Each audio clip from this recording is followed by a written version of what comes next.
bumalik na siya. Pinakawala nung nakarang araw. 2 araw na nakarahan pa yan, oh. Bumalik na. Ayan, oh. Artist na yan, di ba? Tunis.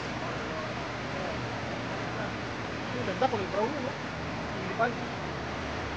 Kalawangin. Ito siya, kailan hindi marunong pumasok.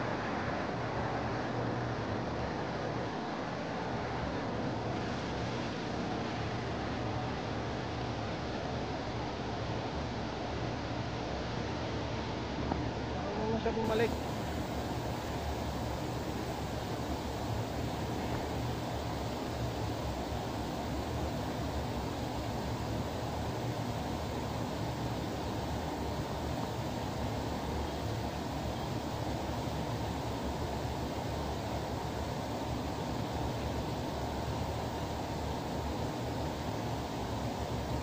Dapat dito siya pumasok sa bahay niya eh. No?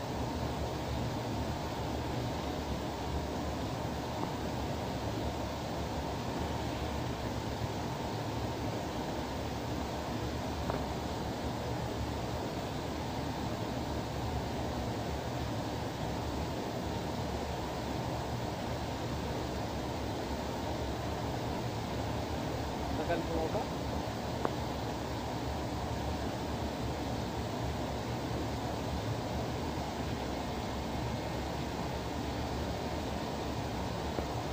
Hinahin niyo dun sa baba.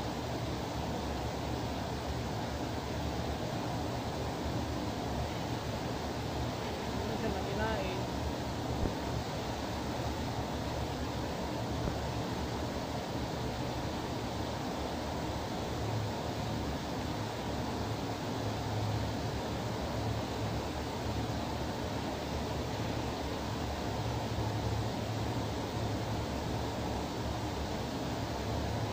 Unang pakawala natin. Kaya yung unang pakawala natin.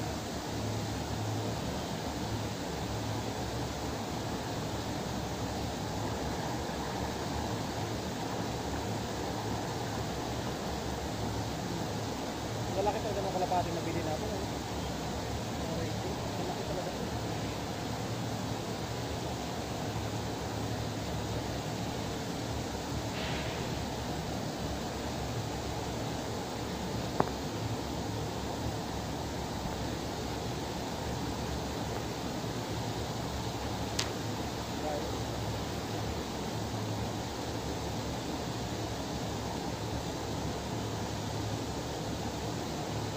Dahil sa kalapati niya yan, makakabiyag pa tayo ulit.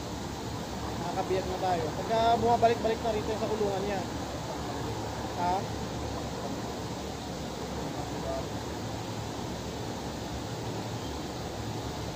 Oo. Para dito lang pasokan, ano?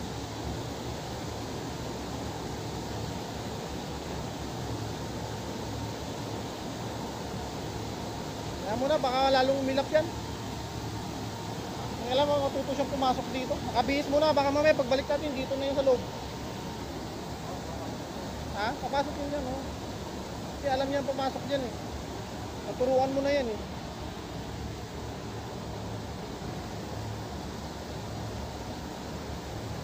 Bukas ko na natutuloy yung video.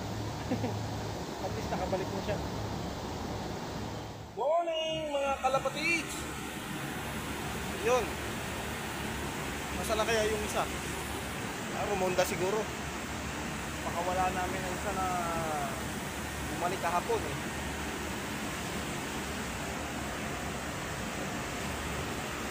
Hello! Good morning! Pa yung tubig. Kargahan pa yung tubig. Ayan, inayos na pala na kainit dito. Lagay niya na pala dyan. Ayos, ayos. Kaya lang wala rito yung isa. Nakarumonda. O doon sa dating bahay niya. Yan, malalaki na oh. Ha? Dami nito. Napakarami. Napakaraming milon.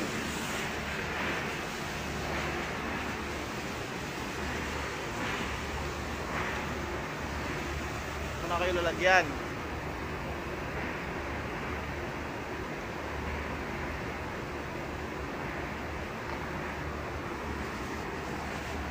Lagyan natin dito para pag bumalik siya mamaya,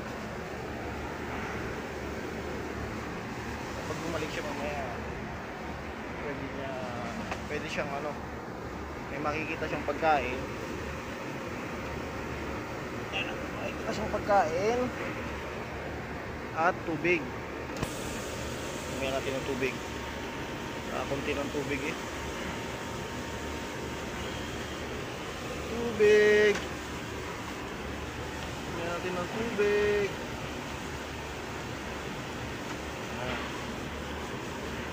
Importante sa lahat. Tubig. Pagkain tubig. Yan. Makita niya pagpasok. Magbungad pa lang pala.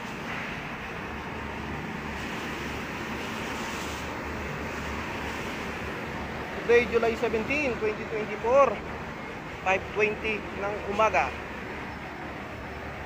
Update sa mga kalapati natin.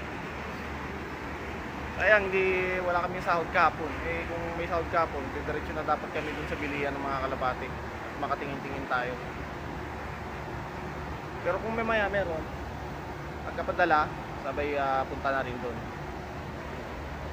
Para maikot-ikot natin yung iba pang part ng mga bilihan dun. Kasi yung unang puntahan namin ni Kenneth, ano lang yun, dun lang yun sa gitna. Pero meron pa rin isang area na bilihan naman ng mga pati mang uri ng mga ibon. Ano, puntahan natin para puntahan.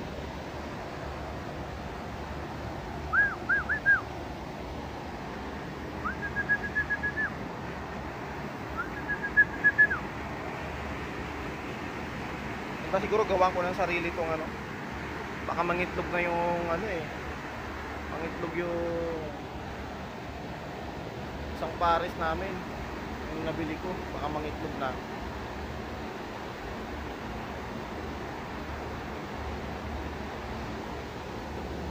Nakabuka lagi ang iyo.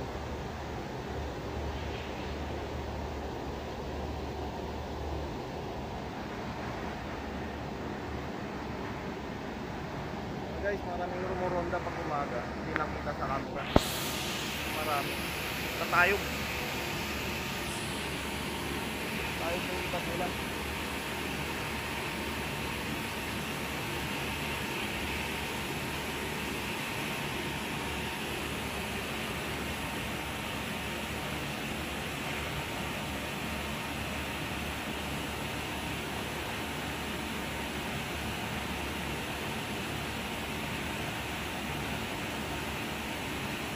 Ganda ng parang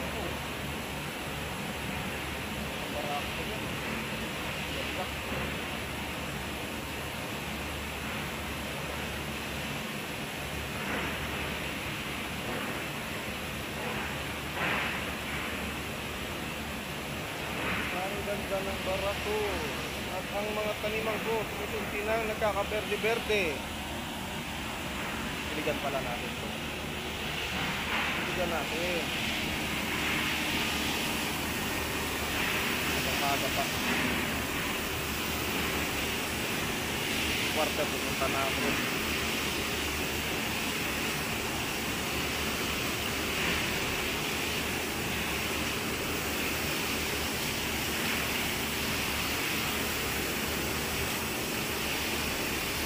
Lang mamunga ito bago magtaglamig para kahit paano mapakinabangan. Tsaka ako tutubo na rito yung talbos ng kamote kasi may mga laman-laman pa to sa loob eh.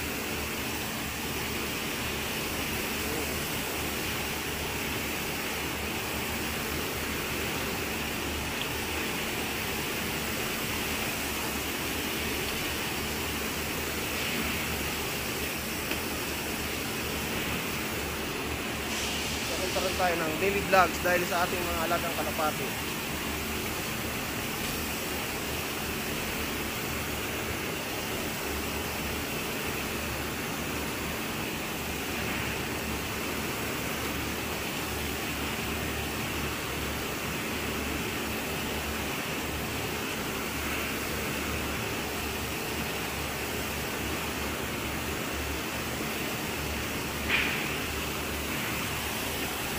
Ganda ng gusto nila.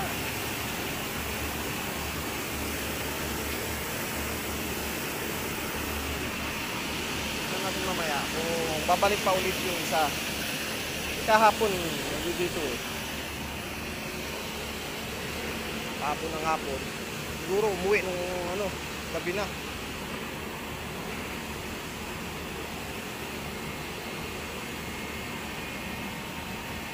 Kaya ayos na lang i-init itong inuman. Gusto.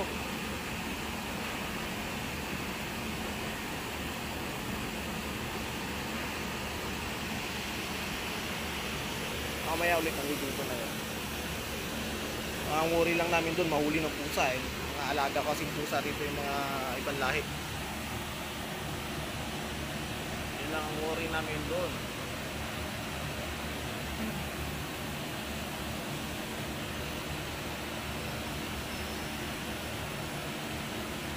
Ng mga kalapati natin.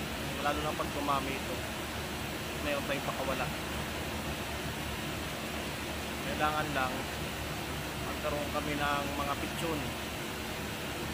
Pero ang plano ko talaga dito, kung mga nagparis na, ilagay na sa breeder cage.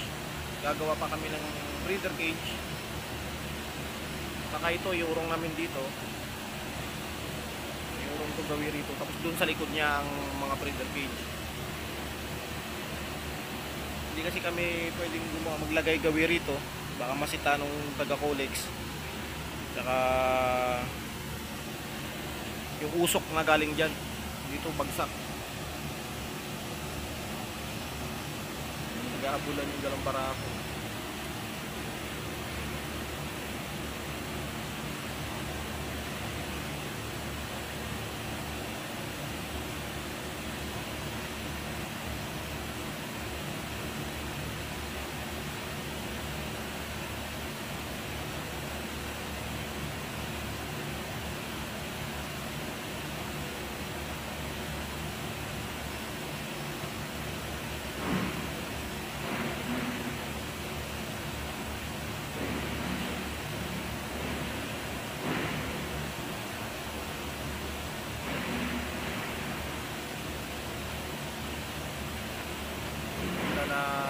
Checkered na po.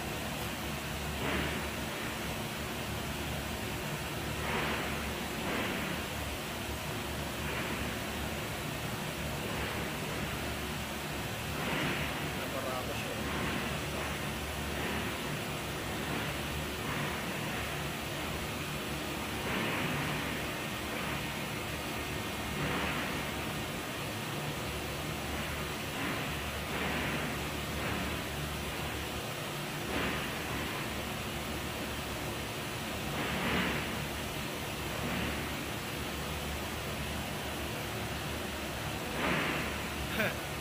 Nahabol.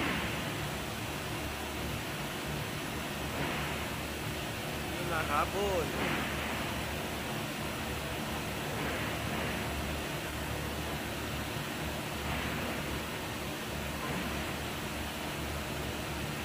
So yun muna mga bro. This